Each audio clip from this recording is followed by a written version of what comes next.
Maestros y maestras, ya hemos analizado varios aspectos que se presentan y tendencias y filosofías. En la sesión pasada habíamos conversado sobre la filosofía libertaria como un derecho humano desde la perspectiva de ellos, y que el libertario en teoría no afecta a la sociedad. Eso ya se analizó.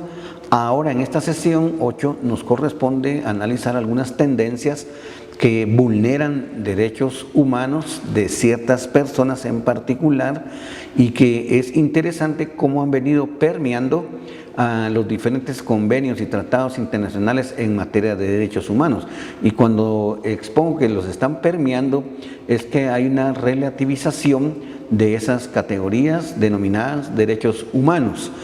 Nos corresponde en esta sesión 8 referirnos al denominado derecho penal del enemigo y una llamada sociedad en riesgo. El objetivo de clase es identificar varias tendencias que vulneran los derechos humanos en una sociedad de riesgo. En este sentido, en esta sociedad de riesgo en particular, vamos a hacer referencia a que hoy en día la tendencia desde la perspectiva estatal ante ciertos fenómenos de la criminalidad organizada transnacional y por aspectos de seguridad estatal, la sociedad se ha conceptualizado hoy en día como una sociedad en riesgo. Pero el riesgo no es tanto para el ciudadano, maestros y maestras, sino que el riesgo es para el propio Estado, que se encuentra amenazado, así, óiganlo bien, amenazado por ciertos segmentos de la sociedad. Por lo tanto, la etiqueta que el Estado hoy en día le coloca al ciudadano es la de un sujeto peligroso. El sujeto peligroso, maestros y maestras, hablándolo puntualmente, podemos decir que existen dos tipos de peligro que se conceptualizan como el peligro social, y el otro es como peligro del acto o del hecho.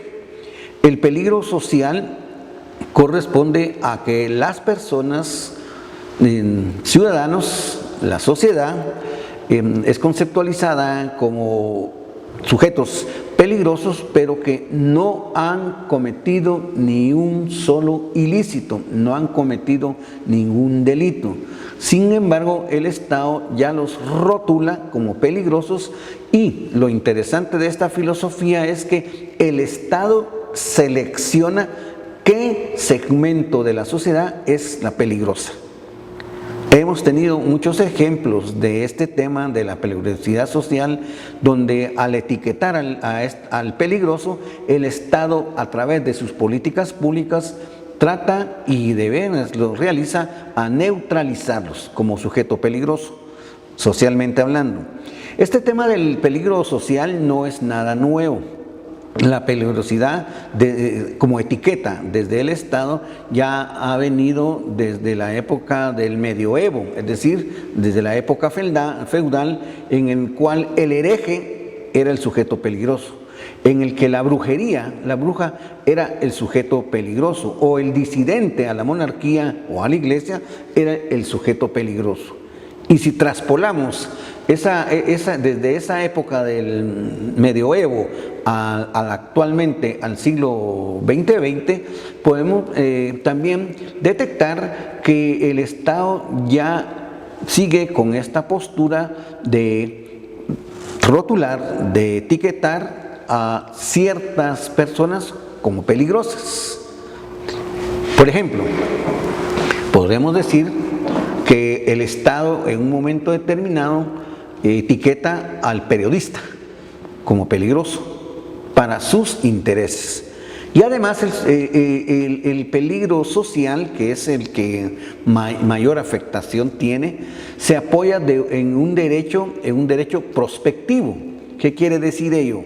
Que el derecho no castiga hechos del pasado, sino que el derecho penal se ha convertido hoy en día en un derecho que se adelanta en materia del futuro a castigar a los sujetos peligrosos socialmente hablando. Es un derecho penal de pronóstico, por decirles en este orden de ideas. Y esto del pronóstico significa que entonces el Estado, a través de sus estadísticas, de sus análisis criminológicos, de su política criminal, ya empieza a detectar qué segmento debe de ser neutralizado a futuro antes de que el sujeto peligroso afecte al Estado. Entonces ahí es en donde surge y nace y se viene a generar la vulneración de ciertos derechos humanos que en un momento los vamos a abordar, que son afectados. No es aceptable que el Estado, en afán de autoprotegerse, etiquete a la persona afectando su dignidad y posteriormente la neutralice si no ha cometido ningún ilícito. Y aquí entonces surge una segunda postura, el garantismo versus la eficacia. En un Estado de derecho que respeta puntualmente la dignidad de la persona humana, obviamente las garantías constitucionales se hacen valer, se invocan por parte del ciudadano, pero en la tendencia de una sociedad de peligro, lo que interesa es la eficacia. Y cuando digo de la eficacia del derecho, me estoy refiriendo que a lo que interesa es neutralizar al enemigo, al sujeto peligroso, no importando los medios, sino que lo que interesa son los fines en este sentido. Por lo tanto, se produce una relativización de los derechos humanos. ¿Qué quiero decir con ello, con relativizar? Esto significa que se disminuyen ciertos derechos humanos del ciudadano. Entonces, este ciudadano peligroso, etiquetado, rotulado, pasa a ser una persona de una segunda categoría, porque surge el denominado derecho penal del enemigo. El derecho penal del enemigo es antigarantista, vulnera los derechos humanos de la persona, en particular la dignidad, la libertad, la presunción de inocencia, y se ampara en una presunción de culpabilidad. Todos los sujetos en la sociedad de riesgo somos potencialmente culpables sin haber cometido un delito determinado, porque el derecho penal es prospectivo, de futuro. Y entonces pasamos a que existen dos tipos de ciudadanos. El ciudadano a quien se le aplican ciertas garantías en el debido proceso por ciertos delitos de bagatela, en tanto que al crimen organizado transnacional, transfronterizo, ya se le consideran personas de segunda categoría que no tienen garantías aplicables a su situación por el simple hecho de que son un enemigo del Estado en particular, y obviamente la sociedad se encuentra en una vulnerabilidad. Por ello, entonces, en el derecho penal del enemigo, como esta tendencia que está surgiendo, que no respeta garantías de ninguna índole para estas personas de segunda categoría, opera un adelantamiento de la punibilidad. ¿Qué quiero decir con ello?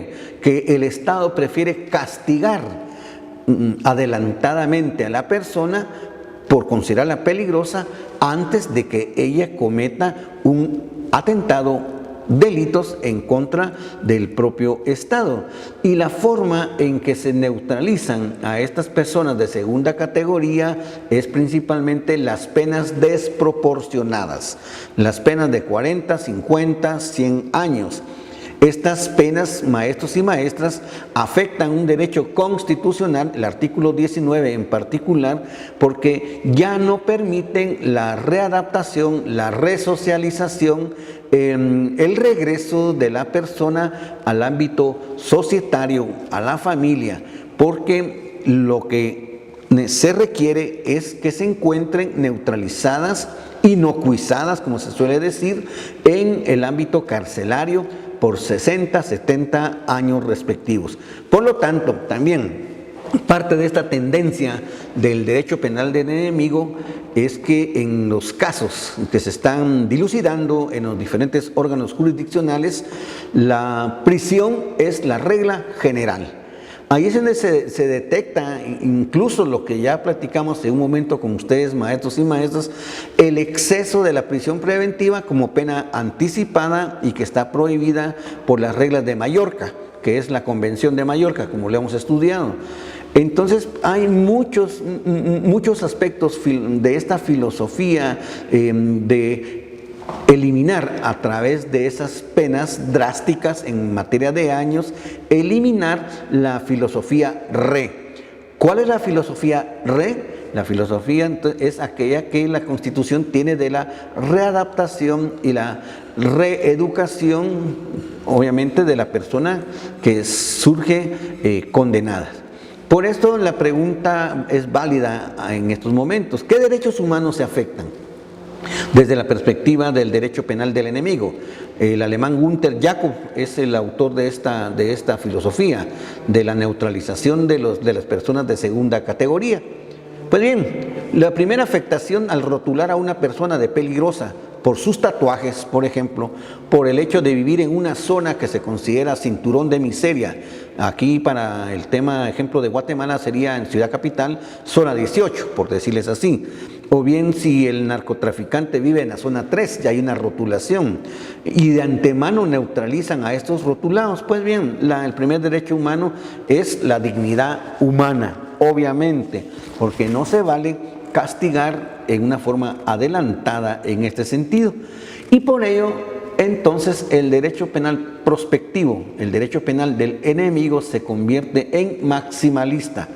El maximalismo es otra tendencia en el cual el derecho penal del enemigo ingresa a aspectos, a espacios, a ámbitos que anteriormente no ingresaban. Y ejemplo de ello serían las escuchas telefónicas, aunque el crimen organizado está allí. El ejemplo de ello son ciertos allanamientos que se hacen sobre pretextos de neutralizar a grupos peligrosos, que son ejemplos de maximalismos. Y maximalismo también significa una gran creación de delitos, principalmente que anteriormente no estaban vigentes en este orden de ideas. Y finalizo entonces con las siguientes preguntas. En una sociedad de riesgo, el protagonista es el sujeto peligroso, la persona humana, el sujeto de derechos. Entonces, si vemos esta postura de la sociedad de riesgo, maestros, antes de que continúe con las preguntas, podremos establecer que efectivamente el maximalismo del Estado está presente en todos nosotros, en toda la vida social. Y cuando hay presencia del Estado desbordada, lo que nos está afectando son nuestras libertades públicas, porque ya no podemos realizar lo que anteriormente realizábamos en esta sociedad de riesgo, porque si lo realizamos ya es considerada la persona enemiga, o bien podemos ya incurrir en ciertos delitos que no existían con anterioridad.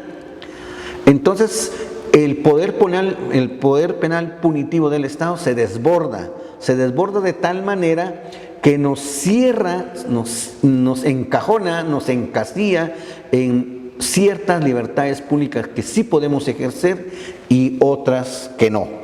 Con ello, entonces, ahora sí, vamos a las preguntas. Decíamos que la pregunta número 1, en una sociedad de riesgo, el protagonista es el sujeto peligroso, la persona humana, el sujeto de derechos. 2, existe el peligro social, que se caracteriza por: se castiga a la persona por su apariencia, es un castigo por el hecho, es un castigo proporcional. 3, en una sociedad de riesgo se limitan las libertades públicas, se limita la compra de bienes, se limitan los servicios. 4, el enemigo del sistema es el sujeto peligroso, el adolescente, el ciudadano de a pie. 5. A las personas de segunda categoría, según el derecho penal del enemigo, son sujetos de derechos. No les asisten derechos humanos. No acceden a créditos bancarios. 6. El derecho clásico se caracteriza por es retrospectivo, garantistas, ambas respuestas son correctas. 7. El derecho prospectivo tiene como nota distintiva castigar en el presente, castigar el pasado, castigar el futuro. 8. La efectividad de un derecho del enemigo significa castigo sin garantía, castigo con garantía, respeto al debido proceso. 9. El fenómeno del maximalismo del derecho del enemigo es expansionismo del penal, inflación penal. Las respuestas son correctas, ambas respuestas. Y número 10, el derecho del enemigo vulnera un derecho humano en particular, el debido proceso, la presunción de inocencia o bien el derecho a la dignidad humana, maestros y maestras. Con ello finalizamos esta sesión. Muchas gracias por su atención.